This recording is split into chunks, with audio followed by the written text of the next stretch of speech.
Boa noite a todos.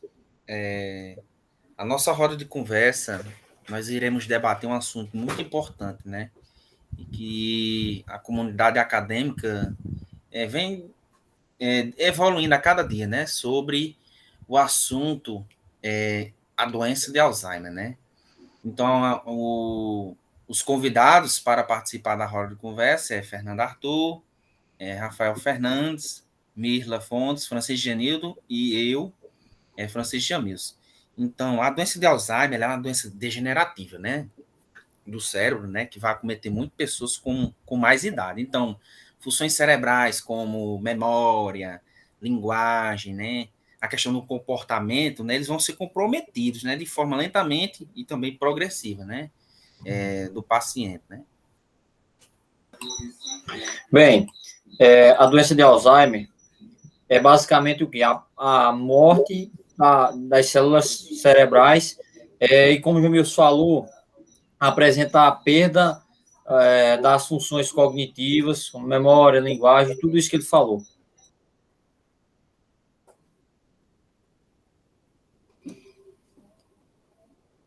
Então, a gente pode dizer também que é uma doença que acomete mais idosos, né? Tanto que dificulta o diagnóstico da doença, porque ele vai ser muito confundido com um processo natural do envelhecimento.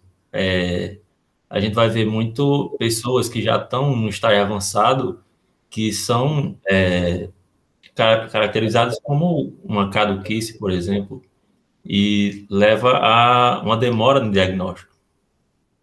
Exatamente. E pessoas, elas aceleram a partir de uma certa idade, por exemplo, pessoas com idade igual ou maior a 65 anos, elas possuem um risco duplicado de desenvolver a doença a cada 5 anos. Por exemplo, pessoas com 70 anos, elas possuem o dobro de chance de desenvolver Alzheimer em relação às pessoas com 65 anos.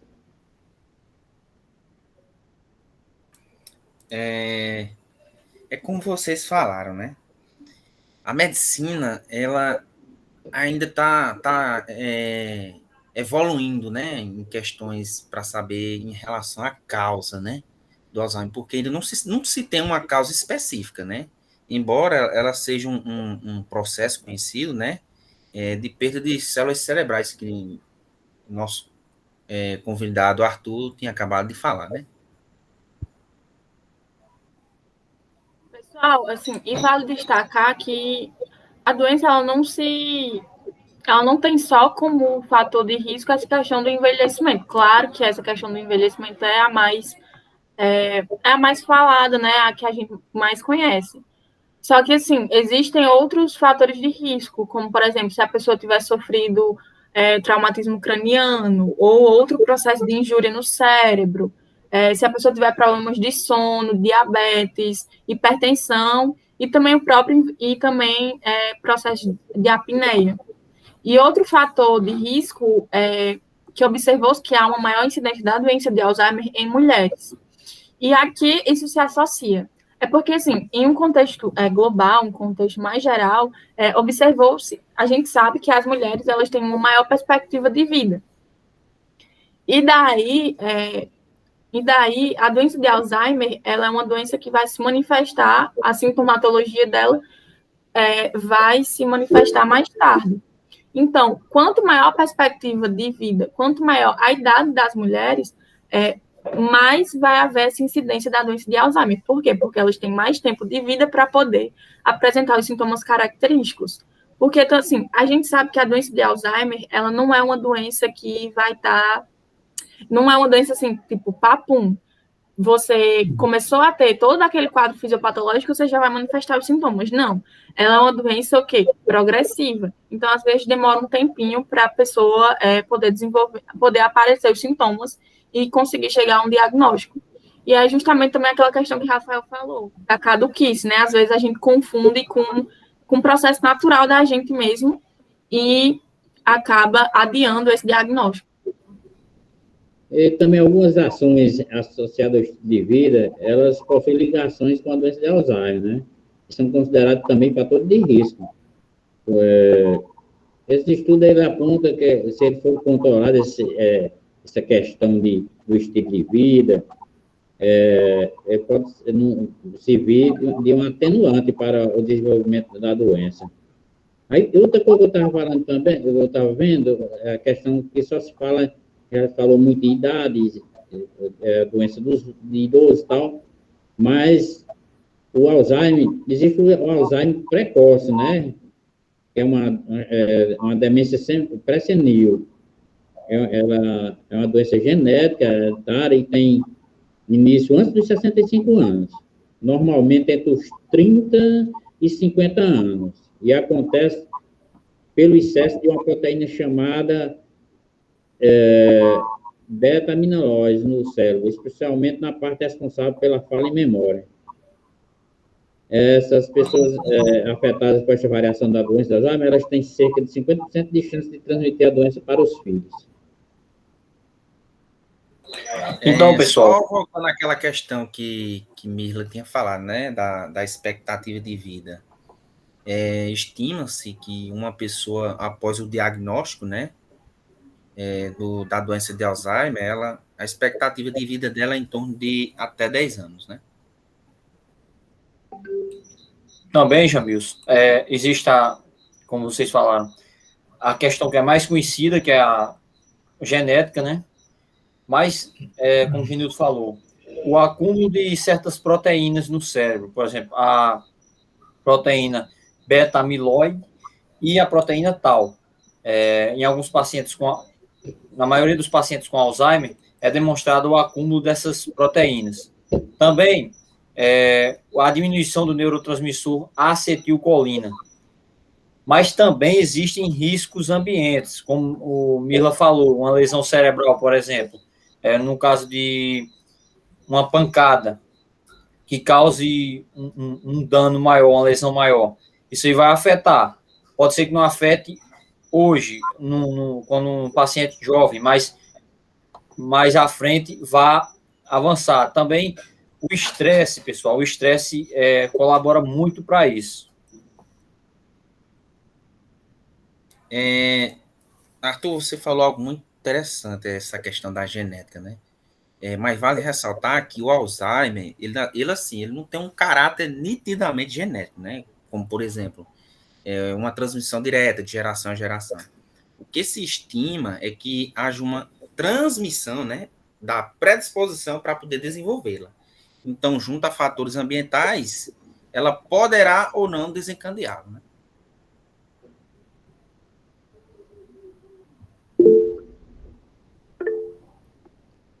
É importante também conhecer as fases, né? As diversas fases que o Alzheimer tem, para identificar essa doença.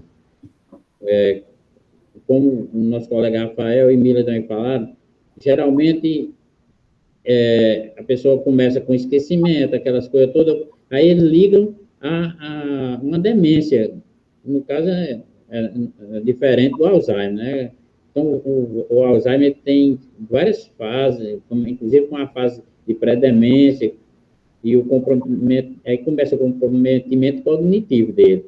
Começa a esquecer as atividades diárias, dificuldades para lembrar de eventos e atividades, problemas para lembrar o nome de pessoas, né? E depois vem a demência precoce, que é um estado moderado, uma fase moderada, geralmente caracterizado pela mudança de personalidade, perda de habilidades simples, como até de escovar os dentes, né? Não reconhece as pessoas em ambientes familiares, até um filho ele começa a desconhecer, pergunta se é filho, ele diz que é a mãe dele, e por aí vai. E outra coisa também, Genildo, é a questão da desorientação espacial. Por isso que é muito, muito perigoso e é uma das que assim, muito cuidado.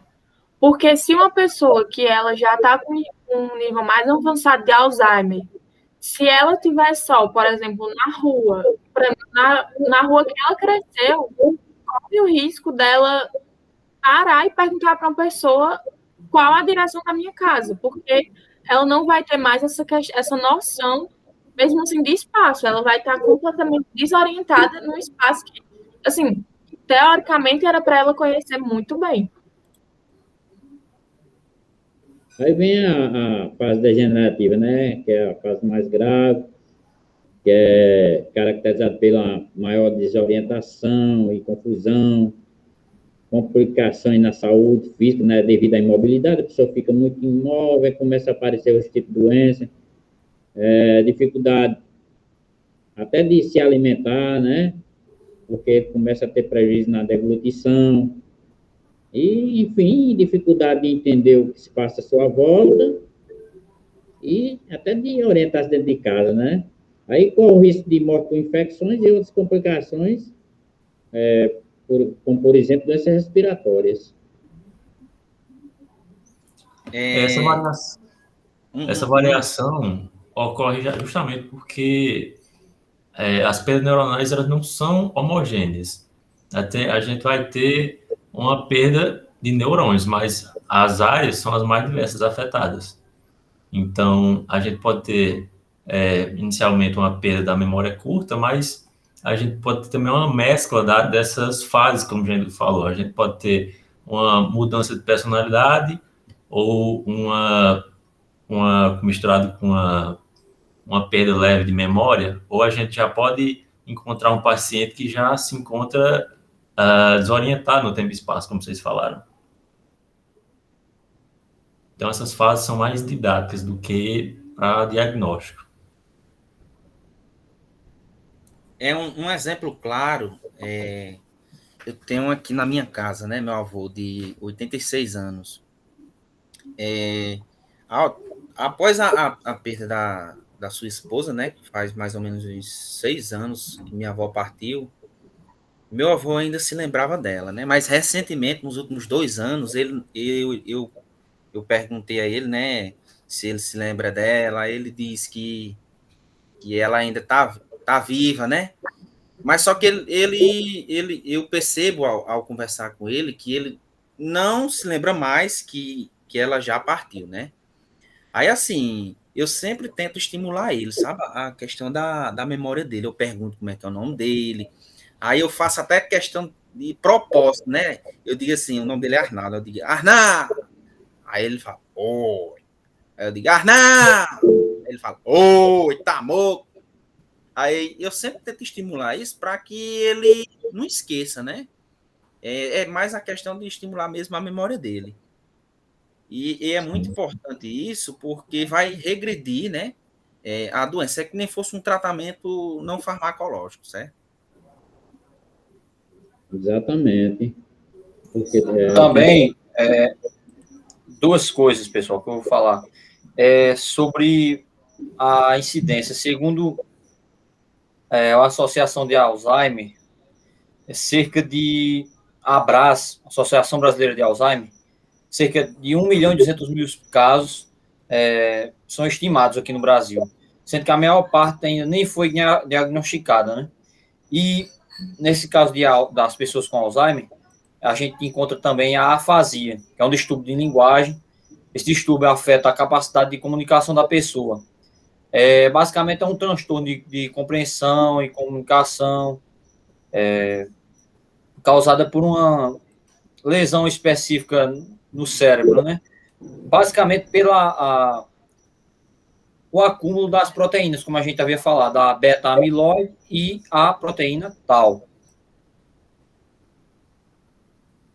eu estava vendo também que é muito importante a prevenção, né? Como toda doença, o Alzheimer é de suma importância manter uma prevenção de forma preliminar, para ser reduzido esses riscos, né? Por exemplo, manter atividades mentais, aprender novas habilidades, fazer palavras cruzadas. Com mais ou menos a idade, o cara vai se aproximando da idade de idoso, tem que fazer exercício, tentar fazer o controle da hipertensão, reduzir as concentrações de colesterol, né? consumir uma dieta rica em ácidos graxos, como ômega 3 e pobre em gorduras saturadas, e ingerir álcool em quantidades moderadas, porque não existe nenhum estudo, nem nenhuma evidência convincente de que indivíduos que ingerem álcool devam começar a ingerir para evitar a doença de Alzheimer. Bem, Genilson, falando sobre um ponto do que você citou aí, alimentação saudável. Dá para todo mundo fazer, inclusive aqueles idosos que não contam, vamos dizer assim, com a questão financeira favorável, mas existem nutricionistas pelo SUS, existe o acompanhamento do SUS fornece, e geralmente, como eles já contam com algum auxílio governamental, advindo da Previdência, dá para fazer uma boa investimento na parte da alimentação com o acompanhamento do SUS.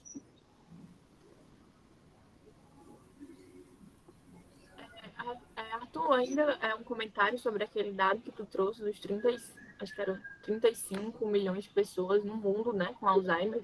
Isso, 35 milhões no mundo e 1.200.000 no Brasil.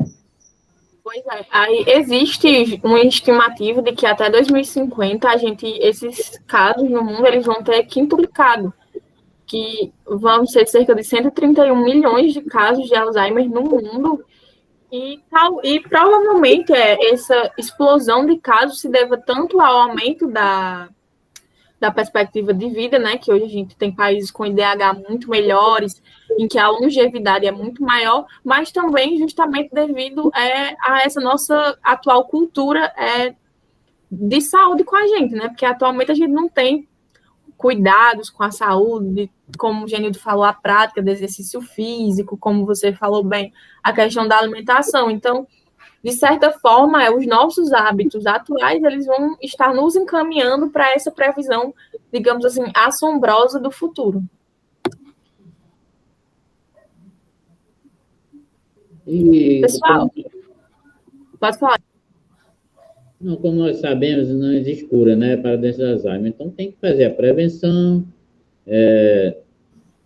e com o quadro da doença já instalado, tem que fazer o tratamento, como nosso colega Jamilson falou, tem um tratamento não farmacológico, mas também tem uns tratamentos indicados, né, tratamentos farmacológicos indicados para, pelo menos, sanar os sintomas comportamentais e psicológicos, para diminuir aquela agitação do doente de Alzheimer, muito agitado, muito agressivo. Ele tem alterações no sono, tem depressão, ansiedade, apatia, tem delírios e alucinações. E, como a Jamil já falou, tratamento não farmacológico. Jamil citou até uma novidade em medicação nova que saiu há pouco tempo, né, Jamil? Exatamente, Genildo. Como você falou, existem medicações, né, que vão estabilizar a doença, né, e diminuir a velocidade da perda funcional. Mas, recentemente, acho que foi por volta de março, ou foi abril que saiu, né, o primeiro medicamento que se chama do Helm, né, que foi o primeiro medicamento, como é que eu posso dizer, contra a doença do Alzheimer, né, aprovado pela FDA, que é praticamente a Anvisa, né, aqui no Brasil, entre aspas, né? Então, por ser um medicamento novo, né, o seu tratamento lá, ele custa em torno de $50 mil, né? Ou seja, trazendo para reais é em torno de 250 mil, né? Isso por ano. Então, como é que essa droga ela vai agir, né? Segundo a pesquisa, né, é uma droga que sua ação é de anticorpos monoclonais, né? Ou seja, é um medicamento desenvolvido a partir de células de defesa dos idosos, né? Que não tinham a demência. Além disso, eu não sei se vocês viram, mas foi noticiado já agora, a notícia de junho desse ano, de 2021, uma vacina contra o Alzheimer. Ela ainda está em fase de teste, na fase 2. Foi basicamente o quê? Um ensaio com 196 voluntários da empresa Admant que criou o imunizante AADD-VAC1. Esse imunizante ele reduziu o declínio clínico, funcional, provocado pela doença, além de reduzir o acúmulo da proteína neurodegenerativa. Além disso, pessoal, essa vacina vai revolucionar. Se der tudo certo, essa vacina será um passo adiante. Até mesmo para gerações futuras, né? Pois é, mas assim, para a gente entender como a doença de Alzheimer, como está surgindo esses medicamentos, essa questão da vacina, eu acho que é importante a gente debater também um pouco sobre a questão da fisiopatologia da doença, como é que ela vai, como é até onde a gente conhece sobre os mecanismos da doença. E dentre os mecanismos da doença, a gente sabe, como já foi falado muito, que a doença ela vai afetar a memória e várias outras regiões do cérebro, originando vários outros sintomas que a gente já foram bem discutidos. E essas duas regiões do cérebro mais afetadas vão ser a questão do hipocampo. O hipocampo é a região do nosso cérebro que é responsável pela formação da memória recente e da memória a longo prazo. E também nós vamos ter os núcleos basais de Meier. Esses núcleos basais, eles vão estar localizados lá na base do nosso cérebro, como o próprio nome sugere, e eles vão fazer a comunicação dessa região mais da base com outras regiões do córtex. E o que essa região e esse núcleo basal de Meier tem a ver com o hipocampo? É porque ambas essas regiões, eles vão se comunicar, as sinapses, elas vão ocorrer através de neurônios colinérgicos. E esses neurônios colinérgicos, eles se comunicam a partir da substância acetilcolina. Se eu não me engano, foi Arthur que já tinha falado sobre ela, né, da questão da acetilcolina. E aí, na doença de Alzheimer, você vai ter justamente a parada, não parada, mas você vai ter uma diminuição dessa produção de acetilcolina. E o que é que vai promover a redução da produção desse neurotransmissor?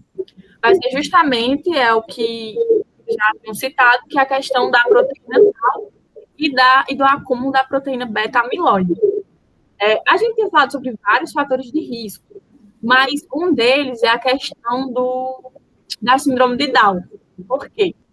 Porque observou-se que a síndrome de Down, que é causada por mutações do cromossomo 21, ela pode ser um fator de risco para a doença, porque esse mesmo cromossomo 21, que causa a síndrome de Down, ele também vai estar relacionado com a produção do gene para uma das proteínas percussoras da mieloide, se eu não me engano. Sim. Quando eu tenho esse erro no cromossomo 21, eu vou ter o quê? Vou ter um erro no processamento da PPA, que é a proteína percussora da amiloide. Com esse erro, vou ter uma clivagem anormal do fragmento da PPA. Pode ser uma mutação no próprio gene da PPA, pode ser também ocorrer por acúmulo de toxinas, metais, como a gente vê pesquisas também apontando o alumínio relacionado a isso. Com essa clivagem anormal, eu vou formar uma proteína beta-amiloide não solúvel. Com a formação dessa proteína não solúvel, eu vou ter a formação das fibrilas da proteína beta-amiloide, que vão se depositar no tecido cerebral e formar aquelas placas senis que vão causar os danos cerebrais, que é a diminuição das células neuronais. Só para fortalecer aqui o bate-papo, a conversa, que a gente não tocou no assunto aqui, que existem testes laboratoriais, né, que ajudam no diagnóstico da doença de Alzheimer. Tem um teste laboratorial chamado de biomarcadores na doença de Alzheimer, é o teste LICO. E tem esse exame de LICO, chama EDCR, ele mostra o aumento dos teores de proteína tal presente no interior dos neurônios. E por aí tem outros, né? Isso é só para deixar registrado. Também tem um teste genético, né? Que em 5% dos casos da doença tem sido identificada diferença genética. A maior parte dos casos de Alzheimer familiar é atribuída à mutação de 3 genes. Esses genes eles interferem na produção do peptídeo amiloide B, amiloide beta, né? Componente principal das placas senis, que é uma característica importante do Alzheimer. Bem, pessoal, muito importante isso que vocês falaram, até para eu, vamos dizer assim, falar um pouco sobre como é que vai agir, qual a ideia dessa empresa com relação à vacina AADDVAC1. Essa vacina, ela basicamente vai ativar, o dever dela é ativar a resposta imunológica de alguns anticorpos anti-tal, essa proteína tal, patológicas. Porque, assim, como eu falei antes, e vocês falaram, acredita-se que o acúmulo dessas substâncias está relacionado ao surgimento de inúmeras demências no Alzheimer. Bom, já que o Rafael falou sobre essa questão das placas senis, que elas se formam a partir de problemas, né, na produção da proteína beta-amiloide, eu só gostaria de acrescentar aqui, assim, a proteína beta, que essas placas senis, elas vão estar localizadas entre os corpos celulares e elas vão bloquear a comunicação sináptica.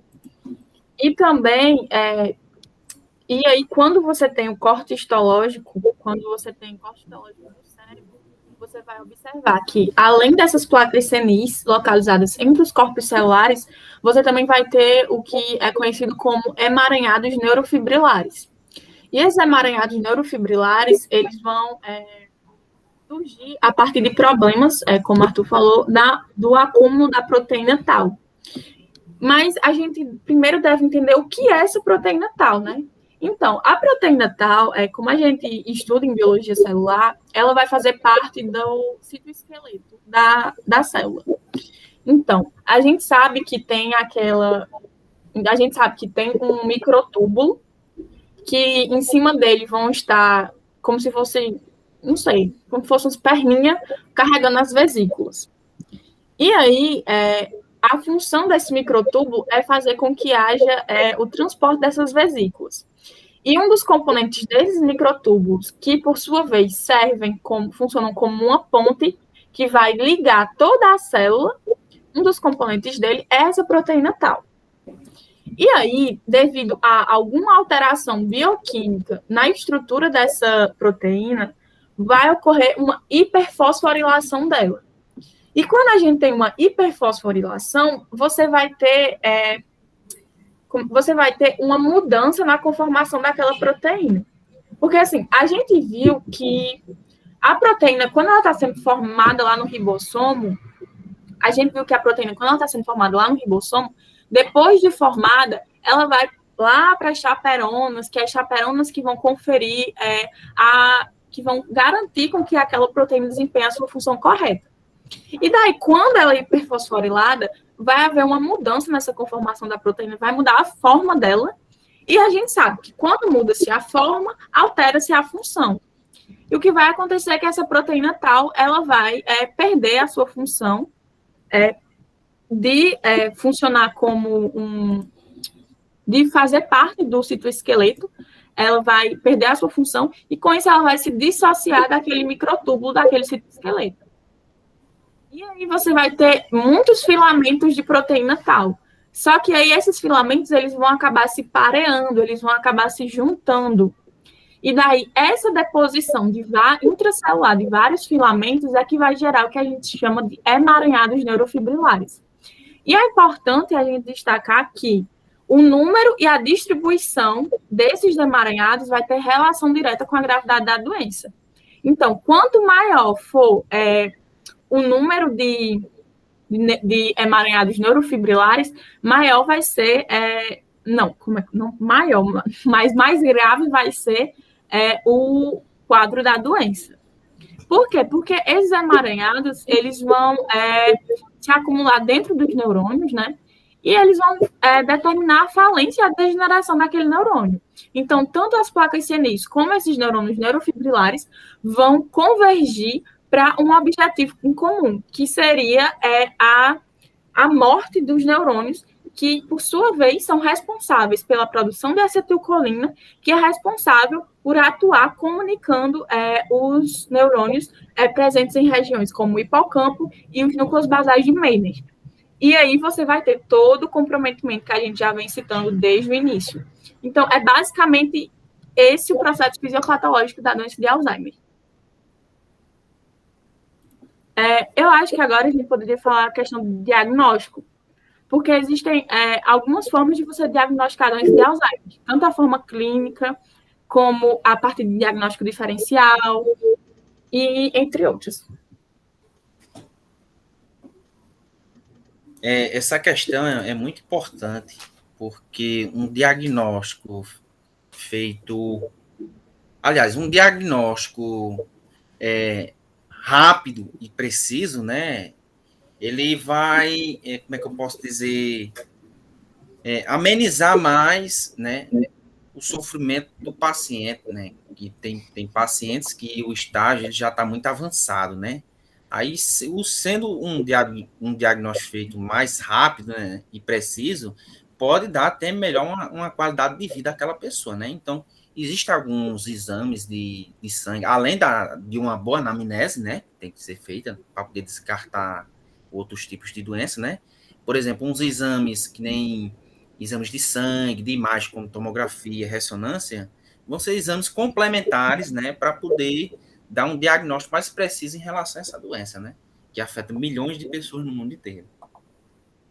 Além disso, queria destacar o seguinte, que os médicos podem usar um eletroencefalograma para encontrar uma atividade anormal das ondas cerebrais, né? Por exemplo, há uma danificação no hipocampo na doença de Alzheimer, uma das primeiras células que são danificadas. Então, pode ser encontrada. Também, o médico pode fazer uso de uma tomografia por emissão de positrons, né, a chamada PET, que identifica as proteínas amiloides associadas à doença de Alzheimer.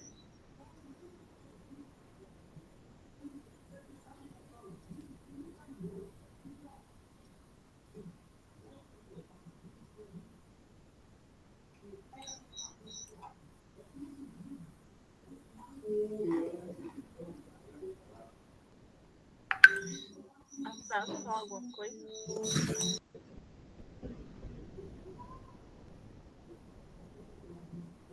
Bem, eu acho que nosso assunto aí já se esgotou, né?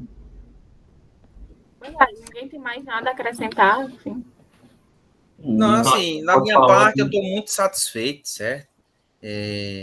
Foi uma roda de conversa bastante produtiva, onde várias informações ricas, né? Que nem a questão aí de uma informação recente, né? Que eu acabei sabendo do nosso amigo Arthur, né? Que é a questão da vacina, né? Então, isso mostra que a medicina, ela está a cada dia crescendo, né? Evoluindo. Então, isso é algo bastante enriquecedor e até motivacional para a gente, né? Essa questão da vacina. Bem, pessoal, na minha parte também estou satisfeito. Agradeço ao professor George, acredito que em nome de todos, né? Porque foi a primeira roda de conversa e uma forma de aprendizado muito enriquecedor. A gente, em pouco tempo, soube inúmeras informações que, com certeza, agregam muito no nosso aprendizado. Então, só agradecer ao professor George, aos participantes, aos colegas. Muito obrigado. Eu também quero agradecer ao professor George pela oportunidade. Uma tarefa muito boa essa que ajudou a gente a pesquisar e aprender muita coisa sobre Alzheimer. Queria dar parabéns aos meus colegas pelo bom desempenho, pelo esforço. Desejar tudo de bom para vocês. É isso aí. Agradeço a presença de vocês nessa roda de conversa e até a próxima. Pessoal, antes, tá todo mundo se despedindo, mas eu ainda tenho um negócio para falar, que é justamente essa questão do tratamento. porque Jamilson falou acerca de um remédio, né, que surgiu. Arthur falou da questão da vacina, e são informações assim muito promissoras para a gente, porque atualmente o que a gente tem é só a questão do uso de drogas que elas não evitam a progressão da doença, elas só vão tratar a sintomatologia, que no caso são os de drogas anti-acetilcolinesterase. Porque assim, como já foi falado, a doença de Alzheimer ela vai comprometer principalmente os neurônios que produzem acetilcolina. E aí, a acetilcolinesterase é a enzima que vai estar degradando a acetilcolina. Então, o objetivo dessas drogas é bloquear a ação dessa enzima para que haja uma maior disponibilidade de acetilcolina. E com isso você consiga tratar os sintomas dessa doença. E outro ponto é a questão do diagnóstico, que Jamilson falou da questão de que o diagnóstico é clínico mesmo, o médico, a gente, né, enquanto médico, vai ter que fazer toda aquela questão de tanto de associar os sintomas do paciente com a doença, como também a gente vai ter que, como é que eu posso falar? Como fazer um mapeamento de todo o histórico familiar daquele paciente para saber se não tem nenhum caso de Alzheimer na hereditário, né, na família daquele paciente.